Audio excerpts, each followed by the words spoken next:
अस्सलाम वालेकुम, मुझे जमील फ़ारूकी कहते हैं और इस वक्त मेरे साथ पाकिस्तान के मायानाज फ़र्जंद, पाकिस्तान के मायानाज सपूत, हमारे बड़े भाई, पाकिस्तान के बेहतरीन सहाफ़ी जनाब इमरान रियाज खान साहब मौजूद हैं। इतनी आपने तारीफ़ की, मैं समझा कोई और आएगा यहाँ से। नहीं है इमरान भाई, आप तो भाइयों की तरह बड़े भाई हैं और मेरे ऊपर तबकी आपकी हमेशा रहती है और इसमें कोई दूसरी राय भी नहीं है। सबसे पहले तो ये बताइएगा कि आपके घर के ऊपर एक किस्म का अटैक हुआ, मुसलसल आपको चेज़ किया गया, वो वाली सूरत हाल अब कैसी है? देखिए, अभी ज़मानतें करवाने के बाद क्योंकि हमने लाहौर हाई कोर्ट से बेल ले ली है, ये मेरे ख्याल में लॉन्ग मार्च से पहले की एक सिचुएशन बनी हुई थी।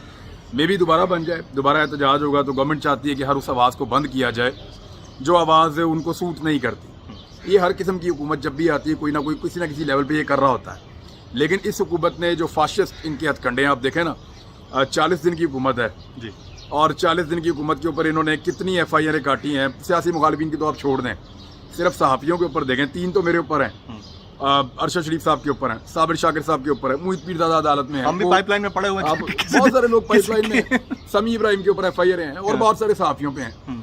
तो लगातार FIR कट रही हैं सहाफ़ियों पे, फिर वो बेचारे अदालतों में जा रहे हैं, जाके अपनी ज़मानतें करा रहे हैं, कोई घरों से भागे हुए हैं, फिर ये घरों के ऊपर रेड भी करते हैं, मिडनाइट रात के वक्त आते हैं, वहाँ पे आके थोड़ा थ्रेट करते हैं, कभी वहाँ पे पैरा बढ़ा देते हैं, कभी साइडों से घेर लेते हैं घरों को।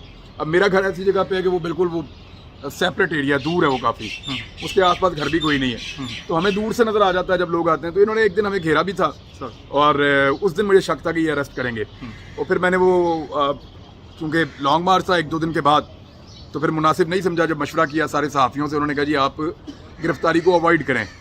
मैं फिर वहाँ से निकल गया था और मैंने अगले दिन जाके अपनी ज़मानत करवा ली थी। वो अल्लाह ताला ने मदद की, इनको समझ नहीं आई और मैं निकल गया।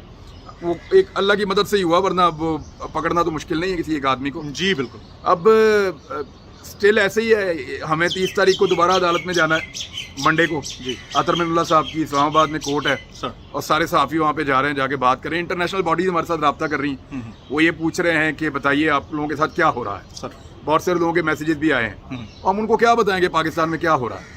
ये अपने मुल्क को बदनाम करने वाली और अपने मुल्क का नाम खराब करने वाली बात ये भी नहीं कर सकते। हाँ, अब मेरी एक लेवल से आगे तो हम नहीं जा सकते। सही, ये नहीं हम अब ये कर लें कि हम अहमद मीर की तरह या बाकी जो सहाफ़ी यहाँ पे बैठ के वो करते थे, हम लोग जाके बैन अवी सतह पे पाकिस्तान का नाम गंदा करें या पाकिस्तान के नाम के ऊपर धब्बा लगाएं, वो भी हम करना नहीं चाहते। ट्रू, उनको क्या बताएंगे कौन लोग हैं हमारे ऊपर जो FIR हुई उनके पीछे। सही, यानी मुझे इस बात का दुख नहीं है कि FIR हुई हैं, यार शहबाज शरीफ करवा लेता है FIR तो कोई बात नहीं थी।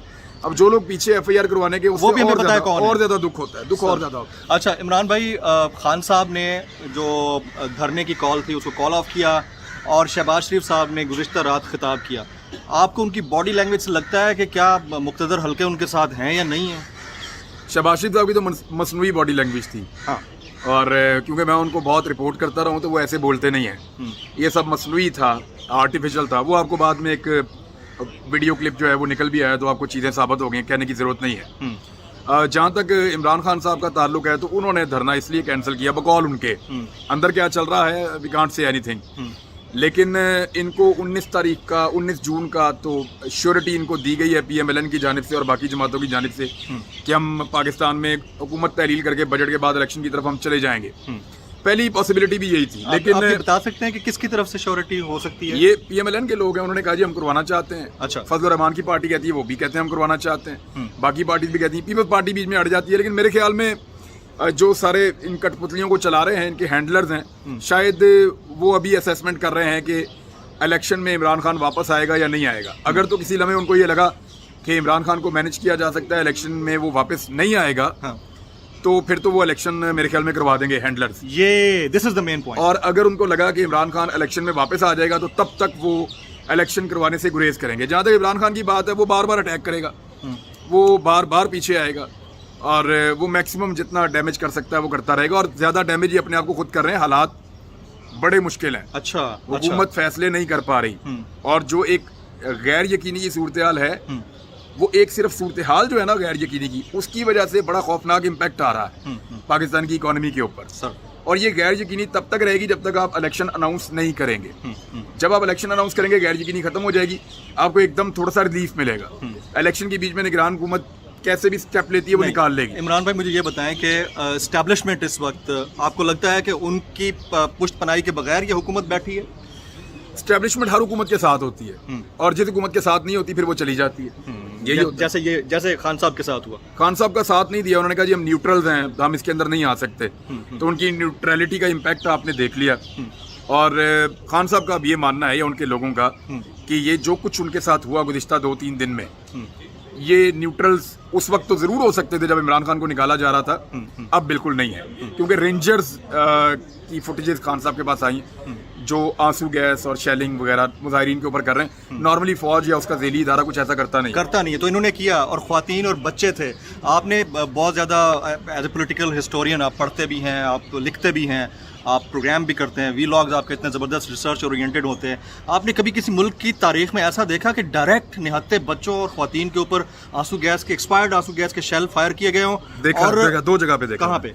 मैंने इसराइल में देखा है, फलस्तीन में देखा है, और मैंने कश्मीर में देखा है। इस तरह के मुल्क में जो डेमोक्रेटिक अपने आप को कहता हो और जहाँ के जो न्यूक्लियर पावर भी हो, वहाँ पर ऐसे किसी नॉर्मल एक बड़ी पॉलिटिकल पार्टी जो मेन स्ट्रीम पॉलिटिकल पार्टी है, उसके वर्कर जब एहतजाज के लिए निकले, तो इतना ब्रूटल अटैक मैंने कभी इंडिया में भी नहीं देखा, बाकी मुल्कों के अंदर भी नहीं देखा, वेस्ट में कभी ऐसा नहीं हुआ। यानी एक बड़ी पॉलिटिकल पार्टी है, वो निकली है एहतजाज करने के लिए, बच्चे हैं, खवातीन हैं, उनके ऊपर आप अटैक करें।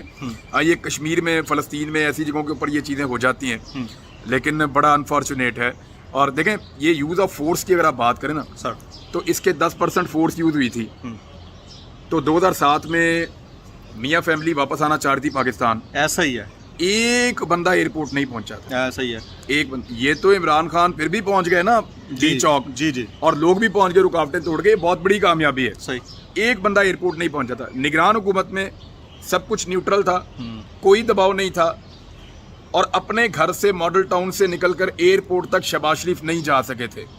चंद किलोमीटर का फासला शहबाज शरीफ तय नहीं कर सके सारा दिन के अंदर बगैर किसी रुकावट के। रुकावट भी कोई नहीं थी, सही, हर चीज खुली हुई थी, तो शहबाज शरीफ एयरपोर्ट तक नहीं जा सके। और सैकड़ों किलोमीटर का फासला तय करके इमरान खान पहुंचे। कारकुन तमाम रुकावटों, आंसू गैस, लड़ाई, डंडे, रबड़ की गोलियां, इन सब के बावजूद, इवन उनके बंदे भी मरे, इस सब के बावजूद ये लोग डी चौक तक पहुंच गए।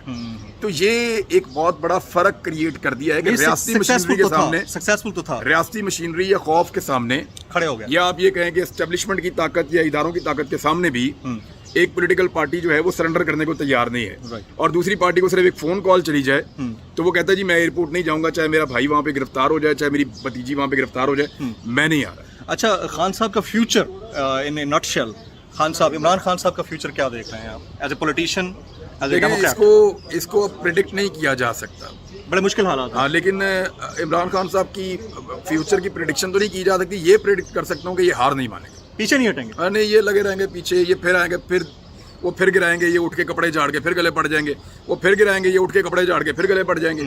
ये इमरान खान सीखा है, जबरना सीखा है। ये इनकी उसके अंदर होता है ना कि जबिल्लत होती है, शरिश्त में, हाँ, सरिश्त में है, या जबिल्लत है किसी की, वो ये ऐसे ही है। एक आखिरी सवाल इमरान भाई आपसे, कुछ बीच में वीलॉगर्स ने सवाल किया आपकी इनकम के हवाले से, और उसको सोशल मीडिया पे नून लीग के कारकुनान ने बड़ा गलत प्रोजेक्ट किया। मैं यहाँ पर खड़ा हूँ, मैं आपको बताऊँ कि यूट्यूब पे एक बंदा जिसकी एक वीडियो के मिलियंस ऑफ व्यूज़ होते हैं ना, उसकी इनकम को, एक तो वो टैक्स फ्री होती है, बहुत कम टैक्स पे करना पड़ता है इंटरनेशनल रेमिटेंसेस के ऊपर, पहली बात तो ये। दूसरा, लेकिन प्रॉपर टैक्स पे होता है, जी, वो उसका टैक्स पे होता है। दूसरा, इनकम इतनी होती है कि आपकी सोच से बाहर है। आप कुछ बता सकते हैं कि वो क्या किया गया और नून लीग उसको क्यों प्रोजेक्ट कर रही थी? मुझे ये पता चला था कि ये लोग कोई डाटा वाटा बना रहे हैं मेरे घर का, मेरी प्रॉपर्टी का, मेरी गाड़ियों का, इन चीज़ों का सर। तो मैं ये सोच रहा था प्रोपेगेंडा है, करने दें इनको, और मेरे पास सारा रिकॉर्ड मौजूद है, एक एक इनकम मेरी लीगल है, एक एक रुपया हलाल का है सर, वो सबके सामने मैं रख दूंगा, एक पेज मैं सबके सामने रखूंगा, किसी के पास जवाब नहीं होगा। लेकिन अल्लाह की करम नवाजी से बहुत अच्छा इन सब की बोलती बंद हो जाएगी, एक पेज सिर्फ सामने रखूंगा। मैं ये सोच रहा था। वो एक बच्चा आया मेरा इंटरव्यू करने के लिए, मैं उसको जानता भी नहीं था, उसने सवाल किया, वही मैंने उनको जवाब दिया। मेरे ख्याल में बहुत सारे लोगों के मुंह बंद हो जाने चाहिए उसके बाद। बहुत ज़बरदस्त एनालिसिस आपने सुना, और इमरान खान भाई माशाल्लाह चंद उन सहाफ़ियों में से हैं जो लिफाफा जर्नलिज्म पे बिलीव नहीं रखते। माशाल्लाह से अपना नाम बनाया है, अपने आप को अपने कदमों पे खड़ा किया है, एक रिपोर्टिंग से एंकर बने, एंकर के बाद यूट्यूब पे जितनी इनकी इनकम है ना, इतनी शायद चैनल की महीने के इश्तिहारात की भी इनकम नहीं होगी। तो इमरान रियाज खान साहब, सर आपने वक्त निकाला, आपका बहुत बहुत शुक्रिया, thank you very much sir, thank you, शुक्रिया।